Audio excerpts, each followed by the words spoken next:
Dust rolled across the open Wyoming plains like slow-moving ghosts when Luke Harwood realized something was wrong. The stagecoach from Cheyenne was 3 hours late, something that almost never happened. He stood outside the small wooden station, the wind tugging at his hat as worry tightened inside his chest. She was supposed to be on that coach. Evelyn Grace Bennett, his mail-order bride, not a stranger, at least not entirely.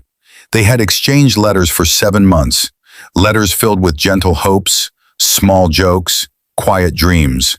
She wanted a simple life far from the noise of Boston. He wanted someone who saw more than the scars he carried from the frontier. Someone who believed the West wasn't just dust and danger, but a place where two people could build something honest. But now she hadn't arrived. Luke checked the horizon again. Nothing but wind-bent sagebrush and a sky so big it swallowed a manhole. The station master stepped out, wiping sweat from his forehead. "Should have been here by noon," he muttered. "If it ain't showing by sundown, something's wrong." Luke's jaw tightened. Something was wrong. He felt it deep in his bones.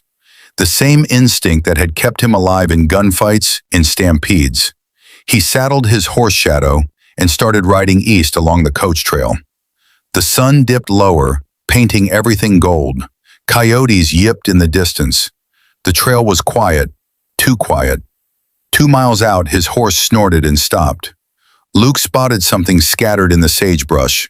Fabric, wood, broken wheels. His pulse jumped. He dismounted fast. The wreckage stretched across the ground. Splintered wagon pieces, torn luggage, and deep drag marks carved into the dirt. The stagecoach hadn't just crashed. It had been attacked. Outlaws, or worse, bandits who targeted traveling women. Luke swallowed hard and forced himself to move slowly, scanning the ground like a tracker. He found blood by the wheel, a small glove torn at the fingers, a woman's boot print light enough to belong to Evelyn. Then his heart stopped. Near a fallen trunk half hidden by sagebrush lay a woman. Her dress was torn, her skin dust-coated, her breathing so faint he couldn't see her chest rise. Luke dropped to his knees. "Evelyn! Evelyn, can you hear me?" Her lips trembled, barely moving. "Luke." The sound of his name and her soft, broken voice carved through him like a knife. She had made it. She had fought to survive. "Easy," he whispered. "You're safe now. I'm here." He gently lifted her head. Her blonde hair was tangled with dirt, her cheek bruised deep purple. Her pulse was weak but steady. She was alive, just barely. He wrapped his coat around her trembling body and lifted her against his chest. "You hold on, sweetheart. I didn't wait 7 months just to lose you today." Her fingers curled weakly against his shirt. "I tried to get help." Her voice was thin as thread. "They took the driver, the luggage. I ran until I fell." Luke's jaw clenched so hard it hurt. Whoever did this wasn't far, and they were going to pay. But first, Evelyn needed warmth, medicine, and water. He placed her onto Shadow, climbed up behind her, and held her close as he rode toward his ranch. Every bump in the trail made her wheeze in pain. She shivered violently, leaning against him, trying to stay conscious. At last, the lights of the Harwood Ranch came into view, lamps glowing in the deepening dusk. Luke carried her inside, calling for Maggie, the ranch housekeeper. "Oh, Lord above," Maggie gasped. "Who did this to the poor child?" "No idea," Luke answered, breath shaking. "Help me fix it first, then I'll find out." Maggie heated water, stitched Evelyn's cuts, and wrapped bandages around her ribs. Luke stayed close the whole time, refusing to step back even an inch. At one point, Evelyn opened her eyes again, blue, tired, full of pain. "You came for me," she whispered. He took her hand gently. "Of course I did." "I didn't think you'd wait," she breathed. "Most men wouldn't." Luke shook his head slowly. "Then you never knew the kind of man I am." Her lips curved in the faintest smile before sleep claimed her. Hours passed. Luke sat by her bedside, watching her chest rise and fall. The storm of worry inside him slowly settled, replaced by a fierce, protective fire. Someone had attacked her stagecoach. Someone had left her in the dirt to die, and someone out there still believed they gotten away with it. Luke Harwood had no intention of letting that happen. But as the night grew deeper, he realized something new, something he hadn't expected. Evelyn wasn't just a mail-orderer bride anymore. She was someone he already cared about more than he should.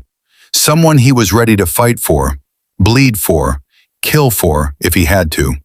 He reached out and brushed a strand of hair from her forehead. "I'll keep you safe," he whispered, "no matter what." Outside, thunder growled low across the plains. A storm was coming. One Luke was ready to meet, because the men who heard Evelyn weren't done, and neither was he. The storm rolled in just after midnight, grumbling across the Wyoming plains like an angry beast. Rain struck the roof of the Harwood Ranch, steady and cold. Inside Evelyn's room, the soft lamplight flickered across her sleeping face, casting shadows that made Luke's heart ache. She looked so fragile, so breakable, so deeply wronged. Luke stood by the window, fists clenched at his sides, watching the lightning burst along the far hills. Somewhere out there, men were laughing, drinking, wiping blood off their knives, thinking no one would come after them. They were wrong, very wrong. Maggie appeared quietly in the doorway. "You need rest, Luke," she whispered. He didn't turn around. "Not until I know she'll live." "She's strong," Maggie assured him. "Stronger than she looks. But she'll need days to heal, maybe weeks." Luke closed his eyes for a moment. He could almost hear Evelyn's faint voice from earlier. "You came for me." Damn right he had, and he'd keep coming. Maggie placed a hand on his arm. "You're thinking of going after them, aren't you?" Luke finally turned. His eyes were hard. "I'm not thinking, Maggie. I am going." "Then at least wait until sunup," she said gently. "You riding out in this storm won't help no one." He hesitated, jaw tight, then gave a small nod. One night, just one, then hell would break loose. The sun wasn't fully up when Luke saddled his horse. The sky was still purple, the grass wet with rain. He checked his guns, 2 Colts and a rifle, and slipped a hunting knife into his boot. As he mounted Shadow, Maggie came out onto the porch with a bundle of food and a grave expression. "You bring that girl justice, you hear?" she said softly. Luke met her eyes. "I'll bring her more than that." Then he rode. The trail from the wreckage was easier to follow after the rain. The bandits had left deep tracks. 3 horses, 1 mule, heading south toward the rocky ridges near Elk Valley, a place known for thieves, drifters, and men who didn't like the law. By noon, Luke found more signs: discarded shells, broken branches, and blackened boot prints. "They're close," he muttered under his breath. Shadow snorted nervously. Luke soothed the horse with a pat. "It's all right, boy. We've faced worse." But even as he spoke, he knew this wasn't like the battles he'd fought before. This wasn't about land or cattle or pride. This was personal. The trail led to an abandoned mining town. Half-broken shacks, collapsed roofs, dust swirling between empty doorways. Luke slowed his horse, scanning every shadow, every crack. A noise echoed from inside one of the cabins. A rough laugh, followed by clinking bottles. Luke dismounted silently. He tied Shadow to a post and moved forward. Steps slow, breath steady, voices drifted out. "Should have grabbed the girl. She was worth something." "Hey, she ran too fast. Thought she'd bleed out anyway. And that coach driver wouldn't shut up. Didn't for long." Luke's blood went cold. He placed his hand on his gun. Then a floorboard creaked behind him.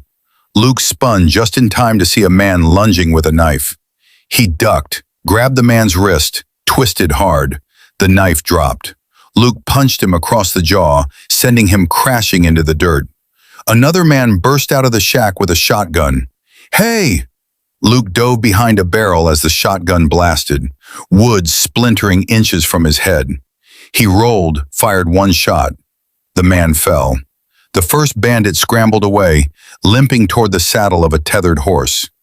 Luke ran after him, tackled him to the ground, and pressed his boot to the man's throat. "Who attacked the coach?" Luke snarled. The man coughed. We didn't mean to kill nobody. Just Robin, that's all." "And the girl?" Luke's voice was ice. "The blonde." The man wheezed. She wasn't supposed to get hurt." Luke leaned closer. "Who gave the order?" The bandit closed his eyes. "Roy Callahan." Luke froze. Callahan, a name he'd hoped never to hear again. The outlaw who once terrorized every ranch this side of the Platte River. A man ruthless enough to drag women from carriages and burn homes to the ground. A man Luke had once tried to stop and failed. "He's in the canyon," the bandit whispered, "camped with 6 others. He's got plans for that girl if she's alive." Luke's rage exploded like lightning. He didn't kill the man. He wasn't that kind of monster, but he tied him up tight enough to keep him still for a day. Then he rode fast toward the canyon. Back at the ranch, Evelyn woke with a gasp, clutching her. Her ribs were tightly wrapped in bandages. She slowly scanned the silent room, confusion flickering in her eyes. "Where am I?" Then it came back to her, the powerful arms carrying her, the gentle voice promising she was safe. "Luke." Her chest tightened, not from pain or fear, but from something she couldn't quite name. Maggie rushed inside. "You're awake, thank the Lord." "Where's Luke?" Evelyn asked softly. Maggie paused before answering. "He went after the men who hurt you." Evelyn's heart dropped. "No, he shouldn't have. They could kill him." Maggie sat beside her and took her hand. "Sweetheart, that man cares about you more than you realize." Heat rose to Evelyn's cheeks despite her injuries. No one had ever stood up for her before. No one had ever risked their life for her. Tears filled her eyes, not from fear but from something warmer, something she had only ever read about in stories. By dusk, Luke reached the canyon. A fire burned in the middle of a clearing. Rough voices carried through the air. 7 men sat around it, their laughter harsh, their weapons glinting in the flames. Luke moved silently through the darkness, like a predator stalking its prey.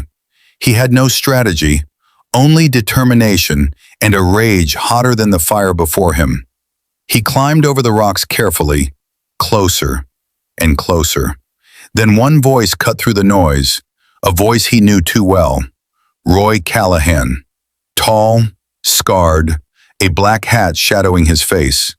Luke steadied himself. This was the man, the one who left Evelyn for dead. Callahan shoved a burning log deeper into the fire. "Girl would have brought good money. Shame she ran." Luke's vision darkened with fury. His grip tightened around his gun. But before he could act, a branch snapped behind him. He turned, too late. The butt of a rifle crashed into the back of his head.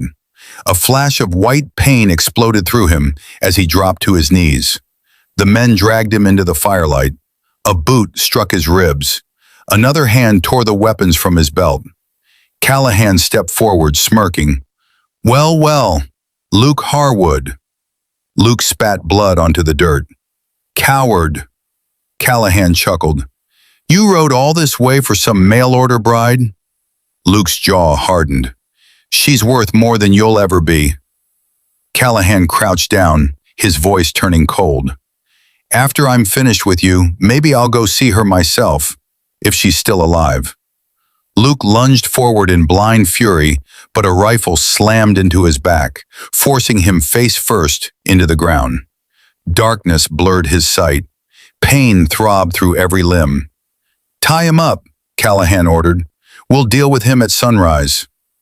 Luke tried to rise, tried to breathe, tried to fight, but everything went black. Back at the ranch, Evelyn suddenly sat upright in bed, her heart racing painfully in her chest. She didn't know how, she just felt it. Something was terribly wrong. "Luke," she whispered, her voice shaking, "please come back." Thunder rumbled outside, and somewhere deep in the canyon, Luke Harwood's fate hung by a fragile thread.